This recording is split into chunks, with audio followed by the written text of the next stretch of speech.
আসসালামু আলাইকুম, সবাই কি অবস্থা? ভালো আছেন দর্শক? ওমানে যারা অবৈধ প্রবাসী আছেন তাদের জন্য এই ভিডিওটা অত্যন্ত গুরুত্বপূর্ণ এবং যাদের ভিসায় ব্লক আছে বা আপনারা যারা জরিমানা মওকুফের সুবিধাটা দিয়ে দেশে যেতে চান, মানে আপনি যদি ভিসা না লাগিয়ে দেশে যেতে চান তাহলে সেই ক্ষেত্রে আপনার কি প্রক্রিয়া ফলো করতে হবে এই ভিডিওটাতে আমি পুরোপুরি আপনাদেরকে জানানোর চেষ্টা করব। তো দর্শক, ভিডিওটি প্রথম থেকে শেষ পর্যন্ত দেখলে আপনি বিষয়গুলো বুঝতে পারবেন।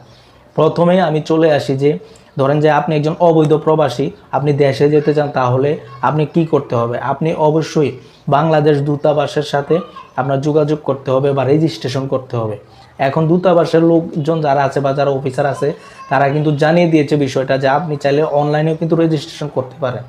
যেহেতু আমরা অনেকেই আপনার ইংলিশে অনেক কিছু বুঝি না বা অনলাইনে বিভিন্ন জিনিস সম্পর্কে আমাদের জ্ঞান নেই, সেক্ষেত্রে আমরা কি করব? সেই ক্ষেত্রে আমরা অবশ্যই বাংলাদেশ দূতাবাসে যাব, সেইখানে কর্মকর্তা কর্মচারী আছে, তাদের সাথে কথা বলে আমরা অনলাইনে রেজিস্ট্রেশনটা করলেই কিন্তু আর আপনার কোনো প্রকার হ্যারাসমেন্টের শিকার হতে হবে না।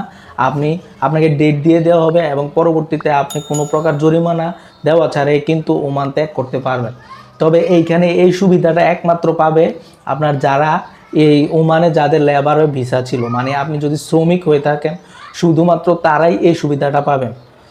আর যারা ভিজিট ভিসা আছেন বা ফ্যামিলি ভিসা আছেন তারা কিন্তু আর এই সুবিধাটা পাবেন না, কারণ এটা মিনিস্ট্রি অফ লেবার থেকে কিন্তু বিষয়টা ক্লিয়ার করে দেওয়া হয়েছিল গত জানুয়ারিতে। এখন এটা পুরোদমে কার্যক্রম সিস্টেমে চালু হয়ে গিয়েছে। আপনারা যদি আমার আগের ভিডিওগুলো দেখেন তাহলে কিন্তু আপনারা বুঝতে পারবেন যে আমি প্রত্যেকটা বিষয় আপনাদেরকে হাতে হাতে ধরে ধরে কিন্তু বুঝিয়েছি যে কোনটা কিভাবে হয়েছে বা কোন কোন সমস্যার কারণে সিস্টেমে আসে নাই বা এতদিন পর্যন্ত এটা আটকে ছিল কেন। তো অবশেষে কিন্তু সব ধরনের জরিমানা ওমান সরকার মওকুফ করে দিয়েছে। আপনাদের জন্য এটা একটা বড় একটা সুযোগ, হয় ভিসা লাগাবেন না হলে দেশে যাবেন।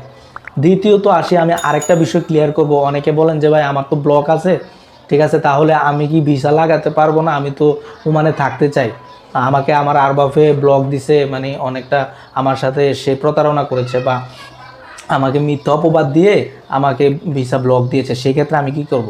সেই ক্ষেত্রে আপনি যদি সঠিক হয়ে থাকেন, আমি কিন্তু আগের ভিডিওগুলোতে কিন্তু আপনাদেরকে আমি ক্লিয়ার করার চেষ্টা করছি। আপনারা যদি সঠিক হয়ে থাকেন যে হ্যাঁ আমাকে ব্লক মারছে, এটা আমার সাথে অনিয়ম করছে, প্রতারণা করছে, সেই ক্ষেত্রে আপনি মক্তব থানাতে গিয়ে একটা আপিল করবেন। তারপরে মিনিস্ট্রি অফ লেবার থেকে আপনার আরবাবকে এবং আপনাকে কিন্তু একটা ডেট দিয়ে দেওয়া হবে। তখন কিন্তু আপনি এবং আপনার আরবাবকে গেলে তারা একটা সমঝোতার ভিতরে আসলে আপনি কিন্তু পুনরায় এই ব্লকটা উঠিয়ে অন্য আরবাবের সাথে কিন্তু কথা বলে ভিসা লাগাতে পারবেন। এতে আপনার একটা জরিমানা দিতে হবে না। তো দর্শক, আশা করছি আমি আপনাদেরকে পুরোপুরিভাবে বোঝাতে পেরেছি। এরপরও আপনাদের যদি কোনো প্রকার সমস্যা বা কোনো কিছু জানার থাকে তাহলে অবশ্যই আমাকে কমেন্ট করবেন বা মেসেজ করবেন, আমি আপনাদেরকে রিপ্লাই দেওয়ার চেষ্টা করব। তো আজকের ভিডিও এখানে শেষ করছি। সবাই ভালো থাকবেন, সুস্থ থাকবেন। আল্লাহ হাফেজ।